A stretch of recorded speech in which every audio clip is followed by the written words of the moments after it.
Assalamualaikum warahmatullahi wabarakatuh. Salam sejahtera bagi kita semua. Kami dari kelompok 4 akan mempresentasikan hasil diskusi kami, yaitu tentang cacat bawaan atau kelainan kongenital. Sebelum memulai presentasi, izinkan kami untuk memperkenalkan diri terlebih dahulu. Pertama, saya Namiro Amanda sebagai moderator, dan untuk teman-teman saya yang lainnya, saya persilahkan.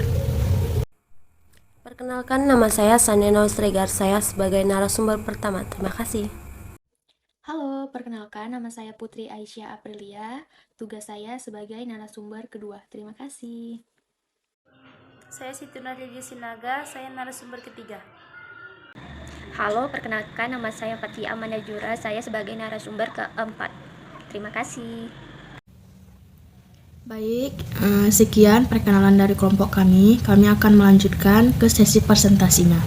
Untuk teman kami yang bernama Sania Nauli Siregar, kami persilahkan. Selanjutnya di sini saya akan menjelaskan tentang penyebab dan faktor cacat bawaan. 1. Faktor genetik. Ibu atau ayah dapat menjadi pembawa kelainan genetik pada bayi mereka. Kelainan pada gen dapat terjadi pada saat pembuahan, yakni ketika sperma bertemu dengan sel telur dan hal ini tidak dapat dicegah. Perubahan atau mutasi pada satu atau lebih gen membuat mereka tidak berfungsi sebagaimana mestinya. Begitu pula halnya ketika ada bagian gen yang hilang. Kelainan genetik pada ayah dan ibu kemungkinan besar akan berpengaruh atas cacat bawaan pada anaknya. 2. Masalah kromosom. Melansir dari National Institute of Health, dalam beberapa kasus tertentu, bayi lahir cacat bisa disebabkan karena adanya kromosom maupun bagian kromosom yang hilang. Namun, ada juga penyebab bayi lahir cacat yang dikarenakan oleh kelebihan kromosom. Contohnya pada Down syndrome. 3. Gaya hidup dan lingkungan. Bayi cacat bawaan bisa terjadi karena faktor lingkungan yang terjadi saat kehamilan, termasuk penggunaan obat-obatan, merokok, dan minuman alkohol saat kehamilan. Faktor lainnya seperti keracunan bahan kimia dan virus juga dapat meningkatkan faktor resiko bayi lahir cacat. Kehamilan di atas usia 35 tahun juga dapat meningkatkan resiko bayi lahir cacat. 4. Infeksi. Ibu hamil yang terserang infeksi tertentu selama kehamilan memiliki resiko yang lebih tinggi untuk melahirkan bayi dengan cacat bawaan. Sebagai contoh, infeksi virus Zika pada ibu hamil bisa memicu mikrosefalus, kondisi saat ukuran otak dan lingkar kepala pada bayi lebih kecil ketimbang yang seharusnya. Materi selanjutnya akan dijelaskan oleh Putri Aisyah Aprilia. Kepada Putri, saya persilahkan. Baik, saya di sini akan melanjutkan presentasi dari Sania. 5. Paparan obat dan bahan kimia. Paparan bahan kimia dan konsumsi obat-obatan tertentu juga menjadi salah satu penyebab kelahiran cacat pada bayi. Atas dasar itulah, penting banget untuk semua ibu hamil memperhatikan adanya kemungkinan terpapar bahan kimia saat berada di suatu tempat. Dan perlu juga berkonsultasi dengan dokter saat menggunakan atau ingin mengkonsumsi obat-obatan tertentu. 6. Merokok dan minum alkohol. Alkohol yang masuk ke aliran darah ibu hamil dapat mengalir pada bayi melalui tali pusat. Akibatnya, alkohol berisiko menyebabkan bayi lahir dengan kelainan, keguguran, bayi lahir mati, hingga berbagai masalah lainnya. Semua jenis alkohol sama-sama memiliki bahaya termasuk anggur, wine, dan bir. Sementara bahaya merokok saat kehamilan bukan hanya menyebabkan kelahiran cacat, tetapi juga mengakibatkan bayi lahir prematur, mengalami bibir sumbing, dan kematian. Ketujuh, ibu obesitas. Kondisi ibu yang obesitas atau berat badan berlebih juga menjadi salah satu penyebab kecacatan pada bayi baru lahir. Jika sebelum hamil, ibu hamil mengalami berat badan kurang, berlebih, maupun obesitas, sebisanya mungkin konsultasikan terlebih dahulu dengan dokter. Dokter biasanya akan membantu memberi saran agar Anda dapat agar ibu hamil dapat mencapai berat badan ideal nantinya sebagai cara mencegah agar bayi lahir dalam keadaan baik. Kedelapan, faktor mekanik. Tekanan mekanik pada janin selama kehidupan intrauterin dapat menyebabkan kelainan bentuk organ tubuh hingga menimbulkan deformitas organ tersebut. Faktor predisposisi dalam pertumbuhan organ itu sendiri akan mempermudah terjadinya deformitas satu organ.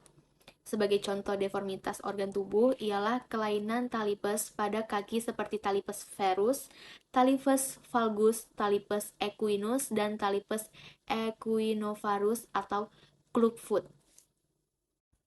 9. Faktor radiasi. Radiasi pada permulaan kehamilan mungkin sekali akan dapat menimbulkan kelainan kongenital pada janin. Adanya riwayat radiasi yang cukup besar pada orang tua dikhawatirkan akan dapat mengakibatkan mutasi pada gen yang mungkin sekali dapat menyebabkan kelainan kongenital pada bayi yang dilahirkan. 10. Faktor gizi. Pada binatang percobaan, kekurangan gizi berat dalam masa kehamilan dapat menimbulkan kelainan kongenital. Pada manusia, pada penyelidikan menunjukkan bahwa frekuensi kelainan kongenital pada bayi-bayi yang dilahirkan oleh ibu yang kekurangan makanan lebih tinggi bila dibandingkan dengan bayi-bayi yang lahir dari ibu yang baik gizinya. Terima kasih. Presentasi selanjutnya akan dilanjutkan oleh teman kita yang bernama Siti. Untuk slide selanjutnya akan dijelaskan oleh Siti Nurhaliza Borusinaga. Kepada Siti, saya persilahkan. 11. Faktor lainnya. Banyak kelainan kongenital yang tidak diketahui penyebabnya. Faktor janinnya sendiri dan faktor lingkungan hidup janin diduga dapat menjadi faktor penyebabnya. Masalah sosial, hipokesia, hipotemia, dan hipertemia diduga dapat menjadi faktor penyebabnya. Seringkali penyebab kelainan kongenital tidak diketahui. Contoh kelainan kongenital atau cacat bawaan. Berikut adalah beberapa cacat lahir yang dapat dideteksi dengan USG. 1. Spina bifida. 2. Anencephaly. Anencephaly merupakan salah satu kelainan janin atau cacat lahir yang serius. Kondisi ini salah satu dari jenis cacat tabung saraf yang menyebabkan bayi terlahir tanpa sebagian otak dan tulang tengkorak. 3. Hydrocephalus. Kondisi ini ditandai dengan ukuran kepala bayi yang membesar secara tidak normal karena penumpukan cairan di rongga vertikal otak. Kasus ini di Indonesia cukup banyak, sekitar 4/1000 kelahiran. 4. Kaki bengkok atau clubfoot. Clubfoot atau kaki bengkok adalah kondisi kaki memutar di pergelangan kaki ke arah dalam dan membuat kedua telapak kaki berhadapan. 5. Bibir sumbing. Bibir sumbing atau celah pada bibir merupakan salah satu kelainan janin dengan kondisi bibir bagian atas tidak menyatu. Celah yang serupa juga bisa terjadi di langit-langit mulut dan bisa terjadi bersamaan dengan bibir sumbing. Bibir sumbing terjadi pada awal pembentukan janin yang disebabkan genetik atau karena lingkungan selama kehamilan. 6. Down syndrome. Kelainan janin yang perlu diwaspadai berikutnya adalah Down syndrome.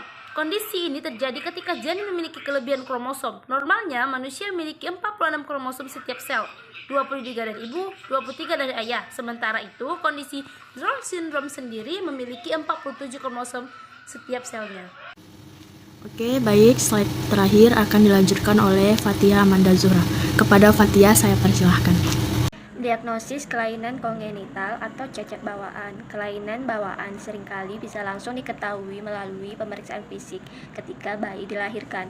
Namun pada kondisi tertentu, misalnya kelainan jantung bawaan, dokter akan menjalankan pemeriksaan penunjang seperti foto ronsen, MRI, eko jantung atau EKG. Pada beberapa kasus, kelainan bawaan pada bayi dapat terdeteksi sejak masa kehamilan. Misalnya, untuk mendeteksi spina bifida, dokter akan melakukan tes darah, USG kehamilan, dan pemeriksaan sampel cairan ketuban pada ibu hamil. Cara pencegahan kelainan kongenital atau cacat bawaan. 1. Dengan cara menghindari diet. Ketika Anda dengan sengaja mengurangi porsi makan atau membatasi jenis makanan tertentu, cara ini justru akan mengurangi asupan nutrisi pada janin. Padahal, 1000 hari pertama kehidupan merupakan masa emas bagi tumbuh kembang bayi. 1000 hari pertama kehidupan ini mulai berlangsung sejak bayi berada di dalam kandungan sampai usianya genap 2 tahun. Akan tetapi, makan berlebihan juga tidak bagus karena beresiko membuat Anda mengalami berat badan berlebih dan obesitas saat hamil. Cara kedua yaitu sembarangan minum obat tanpa anjuran dokter. Anda tak boleh sembarangan minum obat pada saat hamil. Beberapa terminum oleh janin karena terserap ke dalam saluran plasenta. Ambil contohnya yaitu obat nyeri seperti aspirin dan ibuprofen. Konsumsi kedua obat tersebut pada ibu hamil harus sangat diperhatikan waktu dan dosis minumnya, terutama pada trimester pertama dan terakhir. Cara ketiga yaitu hindari rokok dan alkohol. Anak yang lahir dari ibu perokok mempunyai risiko yang lebih tinggi untuk memiliki mata juling alias strabismus. Bayi yang ibunya merokok pada trimester pertama kehamilan lebih mungkin untuk memiliki cacat jantung dan paru pada saat kelahiran. Merokok selama kehamilan juga dapat berdampak permanen pada fungsi otak anak, misalnya IQ rendah. Minum alkohol pada saat hamil juga dapat menyebabkan bayi lahir dengan fetal alcohol syndrome atau kondisi cacat lahir yang berdampak permanen. Bayi juga bisa mengalami kelainan bentuk wajah, kepala lebih kecil, bayi lahir mati, cacat fisik, dan kerusakan sistem saraf. Cara keempat, hindari kondisi tubuh yang terlalu panas. CDC menganjurkan ibu hamil untuk menghindari kondisi yang terlalu panas dan mendapatkan penanganan segera saat sedang demam. Hal ini dikarenakan berada dalam kondisi maupun suhu tubuh yang terlalu panas dapat meningkatkan resiko bayi lahir dengan cacat tabung saraf. Cara kelima yaitu mendapatkan imunisasi saat hamil. Ada beberapa jenis imunisasi yang aman diberikan saat hamil, bahkan direkomendasikan. Jenis imunisasi tersebut yaitu vaksin flu dan vaksin tidak, atau tetanus, difteri, dan aselular pertussis. Pastikan Anda berkonsultasi lebih dulu dengan dokter untuk mengetahui vaksin mana yang disarankan selama kehamilan. Cara yang terakhir yaitu penuhi kebutuhan asam folat. Ibu hamil sangat disarankan untuk memenuhi kebutuhan asam folat harian sebagai upaya untuk mencegah kelahiran cacat pada bayi, khususnya di bagian otak dan sumsum tulang belakang. Terlebih lagi, karena otak dan sumsum tulang belakang bentuk sangat dini sehingga beresiko menyebabkan kelainan jika tidak berjalan dengan baik. Salah satu cacat lahir yang bisa terjadi karena asam folat yang kurang yaitu spina bifida pada bayi. Baik, terima kasih kepada para narasumber yang sudah menjelaskan materi kita ini. Selanjutnya, saya selaku moderator akan menjelaskan kesimpulan dari hasil presentasi kami ini. Jadi, pada banyak kasus, kelainan kongenital itu terjadi pada 3 bulan pertama kehamilan, yaitu pada saat organ tubuh bayi baru mulai membentuk. Kelainan kongenital ini umumnya tidak berbahaya, namun ada pula yang harus segera ditangani. Kelainan kongenital ini tidak dapat dicegah, namun risiko terjadinya bisa kita hindari seperti menghindari rokok, menghindari obat-obat terlarang, tidak mengkonsumsi alkohol, dan makan makanan bergizi. Sekian, itu saja presentasi dari kelompok kami. Jika ada kesalahan dalam pengucapan kata, baik sengaja maupun tidak sengaja, kami mohon maaf. Wabillahi taufiq wal hidayah. Wassalamualaikum warahmatullahi wabarakatuh. Terima kasih.